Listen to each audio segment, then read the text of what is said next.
ത്രിയേക ദൈവത്തിൻ്റെ വലിയ നാമത്തിന് മഹത്വമുണ്ടാവട്ടെ.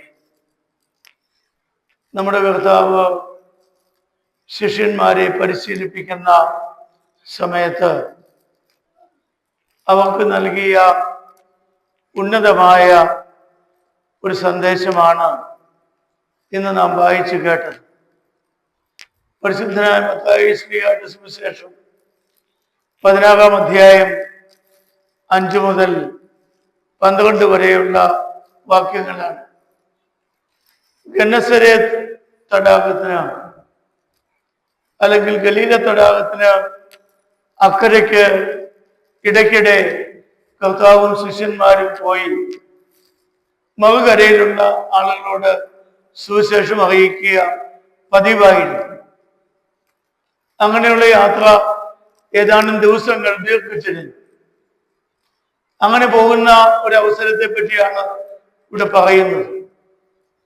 വഴിക്ക് വെച്ചാണ് ശിഷ്യന്മാർ ഓർത്തത് തങ്ങൾ ആവശ്യത്തിനുള്ള അപ്പം കരുതിയിട്ടില്ല എന്ന്. അവരുടെ മനോഗതം അറിഞ്ഞുകൊണ്ട് യേശു തമ്പുരാൻ അവരോട് പറയുകയാണ്, നോക്കുക, പരീശന്മാരുടെയും സാധുക്യരുടെയും പുളിച്ച മാവിനെ സൂക്ഷിച്ചു കൊള്ളുക. അപ്പത്തെ പറ്റി മാത്രം ഓർത്തിരുന്ന ശിഷ്യന്മാർ വിചാരിച്ചു തങ്ങൾ വീട്ടിൽ വെച്ച് മറന്നുപോയ അപ്പത്തെ പറ്റിയാണ് കർത്താവ് സൂചിപ്പിക്കുന്നതെന്ന്. പക്ഷെ യേശു അവരോട് പറഞ്ഞത് അതിനെപ്പറ്റിയല്ല. അവരുടെ ഈ നിസ്സാര ചിന്താഗതിയെ ബോധ്യപ്പെടുത്തി യേശു അവരോട് ചോദിക്കുകയാണ്, നിങ്ങൾക്ക് ഇതുവരെയും എൻ്റെ കൂടെ നടന്നിട്ടും ഇതൊന്നും മനസ്സിലായില്ലേ? 5000 പേർ ഒരുമിച്ച് കൂടിയപ്പോ 5 അപ്പം കൊണ്ട് അവരെ തൃപ്തിപ്പെടുത്തി നിങ്ങൾ ഓർക്കുന്നില്ലേ? 7000 പേര് വന്നു കൂടിയപ്പോ 4 അപ്പം കൊണ്ട് അവരെ പോഷിപ്പിച്ചത് നിങ്ങൾ ഓർക്കുന്നില്ലേ? അന്നൊക്കെ എത്ര കൊട്ട അപ്പം നമുക്ക് മിച്ചമുണ്ടായിരുന്നു എന്ന് നിങ്ങൾ അനുസ്മരിക്കുന്നില്ലേ?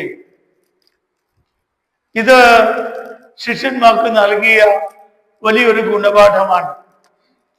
അവർ യേശുവിനെ അനുഗമിക്കുന്നു, യേശുവിന്റെ പ്രഭാഷണങ്ങൾ കേൾക്കുന്നു, യേശുവിന്റെ അത്ഭുത പ്രവർത്തനങ്ങൾ കാണുന്നു. പക്ഷെ എങ്കിലും ഇപ്പോഴും അവരുടെ അടിസ്ഥാന ചിന്താഗതികൾ പഴയ രീതിയിൽ തന്നെ നിൽക്കുകയാണ്. കേവലമായ ഭക്ഷണത്തെ പറ്റിയും ജീവിത സൗകര്യങ്ങളെ പറ്റിയും ഒക്കെയുള്ള ചിന്തകൾ അവരെ വീണ്ടും വീണ്ടും ഭരിക്കുകയാണ്. യേശു ചെയ്ത അത്ഭുത പ്രവർത്തനങ്ങൾ കണ്ട് താൻ ആരാണെന്ന് ബോധ്യപ്പെട്ടിട്ട് പോലും അവർക്കിപ്പോഴും അവരുടെ ചിന്താഗതിയിൽ മാറ്റം വരുന്നില്ല. പ്രിയമുള്ളവരെ, യേശുവിൽ വിശ്വസിക്കുന്ന നമുക്കൊക്കെയും ഉണ്ടാകുന്ന ഒരു ദുർഘട സന്ധിയാണ് ഇത്. പലപ്പോഴും നാം പ്രാർത്ഥിക്കുന്നു, തിരുവചനം വായിക്കുന്നു, യേശുവിൻ്റെ ഉപദേശങ്ങൾ ശ്രവിക്കുന്നു, കുദാശകൾ സ്വീകരിക്കുന്നു. എങ്കിലും ultimately we are at the starting point. We haven't moved yet. ഇതുവരെ അവിടെ നിന്ന് മുന്നോട്ട് ഒരു ചുവട്ടടി പോലും മാറിയിട്ടില്ല. ഈ പ്രഭാഷണങ്ങളും ഈ അത്ഭുത പ്രവർത്തനങ്ങളും ഒക്കെ കേട്ടിട്ടും still they are as they were in the beginning. തുടക്കത്തിൽ എങ്ങനെയാണോ അങ്ങനെ തന്നെ നിൽക്കുകയാണ്. നമ്മളൊക്കെ നമ്മുടെ ജീവിതത്തെ പരിശോധിക്കുമ്പോഴും ചോദിക്കേണ്ടത് അതാണ്. How far we have been transformed. നമ്മൾ എത്ര രൂപാന്തരം പ്രാപിച്ചിരിക്കുന്നു. എത്രയോ പ്രസംഗങ്ങൾ നാം കേട്ടിരിക്കുന്നു. എത്രയോ തിരുവചന സംഭവങ്ങൾ നാം വായിച്ചിരിക്കുന്നു. ഇപ്പോഴും നമുക്ക് യാതൊരു മനംമാറ്റവും വന്നില്ലെങ്കിൽ എന്താണ് ഇതിൻ്റെയൊക്കെ പ്രയോജനം? അടിസ്ഥാനപരമായി നമ്മുടെ മനസ്സിനെ രൂപാന്തരപ്പെടുത്തുവാനായി പാകപ്പെടുത്തേണ്ടിയിരിക്കുന്നു. We should be ready for changing our attitude, changing our priorities, and changing the ultimate goal that we have in our life. എന്തിനാണ് നമ്മൾ ജീവിക്കുന്നത്? നമ്മുടെ ആത്യന്തികമായി ദിവസവും 3 നേരം ഭക്ഷണം കഴിക്കുക, ഉറങ്ങുക, ജോലി ചെയ്യുക, ഇങ്ങനെ കേവലം ഒരു ജന്തുവിനെ പോലെ, ഒരു മൃഗത്തെ പോലെ പട്ടുപോകാനാണോ ദൈവം നമ്മൾ വിളിച്ചിരിക്കുന്നത്? Not at all. ഒരിക്കലുമല്ല. ദൈവത്തിന് നമ്മെ പറ്റിയൊക്കെ ഒരു ഉദ്ദേശമുണ്ട്, ഒരു പദ്ധതിയുണ്ട്.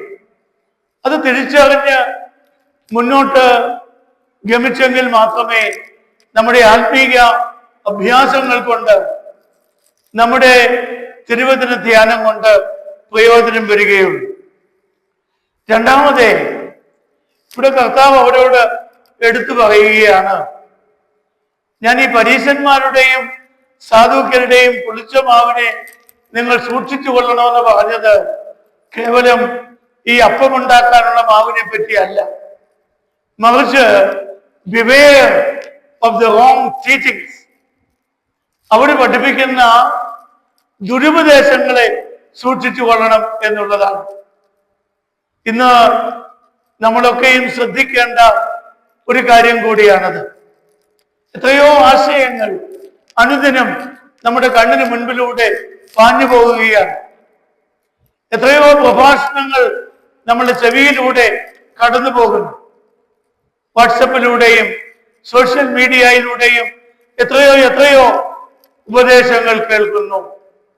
പക്ഷേ are you able to discern the right teaching?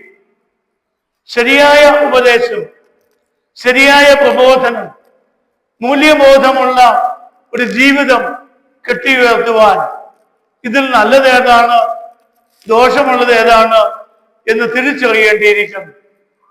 പരീശന്മാരും സാധുക്യരും ഒക്കെ അവരവരുടെ നിലകളിൽ മാന്യതയുള്ളവരാണെങ്കിലും യേശു പഠിപ്പിച്ച പുതിയ സുവിശേഷം ഉൾക്കൊള്ളുവാൻ അവർക്ക് സാധിച്ചില്ല. അതുകൊണ്ട് the right kind of teaching, the right way of perceiving things, these are very important. അതുകൊണ്ടാണല്ലോ നമ്മുടെ സഭ അതിനെ തന്നെ വിശേഷിപ്പിക്കുന്നത് ഓർത്തഡോക്സ് സഭ എന്ന്. ഓർത്തഡോക്സ് എന്ന് പറഞ്ഞാൽ ശരിയായ രീതിയിൽ ദൈവത്തെ മനസ്സിലാക്കുന്ന, ശരിയായ രീതിയിൽ ദൈവത്തിൽ വിശ്വസിക്കുന്ന ഒരു സഭ എന്നുള്ളതാണ്. ഓർത്തോ എന്നുള്ള പദം നമ്മൾ ധാരാളം കേൾക്കുന്നുണ്ട്. ആശുപത്രിയിൽ ചെല്ലുമ്പോൾ, ഓർത്തോപീഡിക് ഡിപ്പാർട്ട്മെന്റിൽ പോകുമ്പോൾ നമ്മൾ കാണുന്നുണ്ട്, ഒടിഞ്ഞ അസ്ഥികളുള്ളവർ, ബലം നഷ്ടപ്പെട്ട അസ്ഥികളുള്ളവരുടെ ഒക്കെ അസ്ഥികളൊക്കെ ബലപ്പെടുത്തി നേരായ രീതിയിൽ വയ്ക്കുന്ന ഡോക്ടർമാരും നഴ്സുമാരും ഒക്കെയാണ് അവിടെ ഉള്ളത്. അതുകൊണ്ട് അതിനാണ് ഓർത്തോപീഡിക്സ് എന്ന് പറയുന്നത്. ഡെന്റിസ്റ്റിന്റെ അടുക്കൽ ചെല്ലുമ്പോൾ ഓർത്തോഡോണ്ടിസ്റ്റിനെ നമ്മൾ കാണാറുണ്ട്. ഇറങ്ങിയും കയറിയുമുള്ള പല്ലുകളെയൊക്കെ ഒരു നിരയിലാക്കി നമ്മളെ സുന്ദരന്മാരും സുന്ദരിമാരുമാക്കി തീർക്കുന്ന ഓർത്തോഡോണ്ടിസ്റ്റ്. ഓർത്തോ എന്ന് പറഞ്ഞാൽ ഋജുവായ, നേരായ, ശരിയായ, അതാതിന്റെ നിലയിൽ നിൽക്കേണ്ട രീതിയിൽ അതിനെ ഉറപ്പിക്കുക എന്നുള്ളതാണ്. ശരിയായി അക്ഷരങ്ങൾ എഴുതുന്ന, പകർത്തെഴുതുന്ന ആ രീതിക്കും ഓർത്തോഗ്രാഫി എന്നാണ് പറയുന്നത്. രണ്ടാമത്തെ ഒരു വാക്കാണ് ഡോക്സ. ദൈവത്തെ പുകഴ്ത്തുക, ദൈവത്തെ ആരാധിക്കുക, ദൈവത്തെ സ്തുതിക്കുക. ഓർത്തോഡോക്സ എന്ന് പറഞ്ഞാൽ നേരായ രീതിയിൽ, അതിനനുയോജ്യമായ തലത്തിൽ ദൈവത്തെ സ്തുതിക്കുന്ന സഭ എന്നുള്ളതാണ്. ശരിയായ വിശ്വാസം കാത്തുപരിപാലിക്കുന്ന സഭ എന്നുള്ളതാണ്. ഓക്സ്ഫോർഡ് ഡിക്ഷണറിയില് ഓർത്തഡോക്സ് എന്നുള്ളതിന് വേറൊരു അർത്ഥമുണ്ട്, യാഥാസ്ഥിതിക എന്നുള്ള അർത്ഥം. ട്രഡീഷണൽ അതല്ല നമ്മൾ ഉദ്ദേശിക്കുന്നത്. നമ്മൾ ഉദ്ദേശിക്കുന്നത് the right way of worshiping the Lord, keeping the right kind of faith, the right doctrines. അതുകൊണ്ട് യേശു അവരോടും ആവശ്യപ്പെടുന്നത് keep the right doctrines in your mind. Keep away from all kinds of wrong teachings. തിരുവചനത്തിൽ പുതിയ നിയമത്തിൽ അപ്പസ്തോലന്മാരും പ്രത്യേകിച്ച് എടുത്തു പറയുന്നുണ്ട്, ദുരുപദേശങ്ങളിൽ നിന്ന് ഒഴിഞ്ഞു നിൽക്കണം. കർത്താവ് ഇന്ന് നമ്മോട് ആവശ്യപ്പെടുന്നത് അതാണ്. കേവലം നമ്മുടെ ശാരീരിക ആവശ്യങ്ങൾക്ക് വേണ്ടി ഒരു വിശ്വാസം പരിപാലിക്കുക എന്നുള്ളതല്ല, നമ്മുടെ അന്നേരത്തെ ആവശ്യങ്ങൾ നിവർത്തിച്ചു കിട്ടാനുള്ള പ്രാർത്ഥനയുമല്ല, ആത്യന്തികമായി നമ്മുടെ ജീവിതത്തെ നിലനിർത്തുന്ന, നമ്മുടെ ആത്മാവിനെ സ്ഥിരീകരിക്കുന്ന യഥാർത്ഥ ആരാധനയും വിശ്വാസവും എല്ലാം ഉണ്ടാകുവാൻ നമുക്കിടയാകട്ടെ എന്ന് പ്രാർത്ഥിക്കുന്നു. ഇന്ന് പുണ്യശ്ലോകനായ ഫിലിപ്പോസ് തിയോഫിലോസ് തിരുമേനിയുടെ 28ാം ഓർമ്മ പെരുന്നാളാണ്. അങ്കമാലി ഭദ്രാസനത്തിൽ അദ്ദേഹം സേവനമനുഷ്ഠിക്കുമ്പോൾ പ്രാണഭയത്തോടെ ഈ സഭയെ നയിച്ച ഒരു പിതാവാണ്. അദ്ദേഹത്തെ കൊല്ലുവാൻ തക്കവണ്ണം പോലും ശത്രുക്കൾ ആഗ്രഹിച്ചിരുന്നു. അദ്ദേഹത്തിന്റെ വാഹനം കത്തിച്ചു കളഞ്ഞ സംഭവമൊക്കെ ഇവിടെയുള്ള മുതിർന്നവർ ഓർക്കുന്നുണ്ടായിരിക്കും. തന്റെ ജീവനെ പോലും പണയപ്പെടുത്തി ഈ പുരാതന സഭയെ നയിച്ച ഒരു പിതാവാണ്. ബോംബെ ഭദ്രാസനത്തിന്റെ മെത്രോപ്പൊളിത്തായിരുന്നു. പ്രത്യേകിച്ച് നമ്മുടെ സഭ മറ്റു വിദേശ സഭകൾക്ക് പരിചയപ്പെടുത്തി കൊടുത്ത ഒരു വലിയ ആത്മീയ ആചാര്യനായിരുന്നു. അദ്ദേഹത്തെ വിളിച്ചിരുന്നത് the ambassador of orthodox church of India എന്നാണ്. പ്രത്യേകിച്ച് വിദേശ സഭകളുമായി നല്ലൊരു ബന്ധം സ്ഥാപിക്കുവാൻ അദ്ദേഹം അക്ഷീണം പ്രയത്നിച്ചു. MGOCSM വിദ്യാർത്ഥി പ്രസ്ഥാനത്തിന്റെ ദീർഘകാല പ്രസിഡന്റായിരുന്നു. യുവതി യുവാക്കന്മാർക്ക് ദൈവത്തെ പറ്റിയുള്ള ബോധ്യം നൽകിയ വലിയ പിതാവാണ്. ആ പിതാവിനെ പ്രാർത്ഥനയിൽ നമുക്ക് ഓർക്കാം. ദൈവം നമ്മയെല്ലാം അനുഗ്രഹിക്കുമാറാകട്ടെ.